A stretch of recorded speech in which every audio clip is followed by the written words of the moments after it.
Has migration always been flowing into Australia at the rate it is now? No. See, my take on this is post-COVID, the government played catch up. So, for example, we run a small business, and for the life of us, we couldn't get people to work because we rely on the gig economy, which means basically people were busy over summer, etc. We're a bit quieter over winter and so on. So the people we rely on are the people that maybe haven't got a job, sort of at certain times of the year. So they come in and they work their butt off over summer and so on. We found all these people that were on unemployment benefits.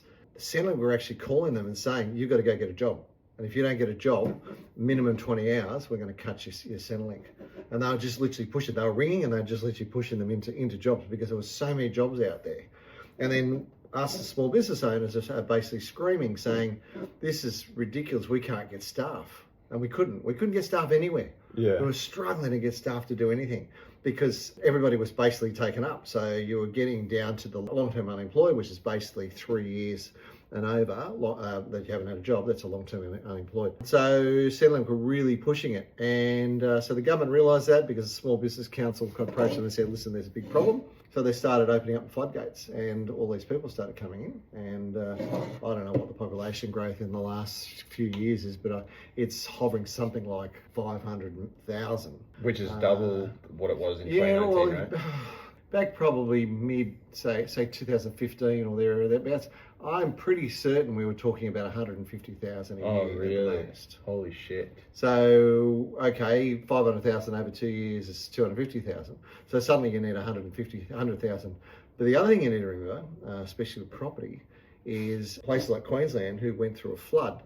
All the builders went to do the repairs on the floods, which meant literally no brand new builds, or not a lot of brand new builds were happening. If they were, the prices were going up. So hence the reason that's property price. Really? In Queensland, yeah. That's why? That's one of the reasons, because suddenly, all building prices were going up, right? We saw a massive increase in Queensland property prices. Why do we see townhouses doubling in price? Is because you couldn't build a townhouse for less than $500,000 or $600,000. So those $250,000 townhouses were suddenly $450,000 to $500,000 because the brand new ones. There's the disparity between the new stock and the old stock is too far, so it just catches up. It has to catch up. Yeah. So hence the reason why it happens. Which I noticed, by the way, and made you a lot of money. Yeah, that's right. Let's fucking go, boys. 5 of them.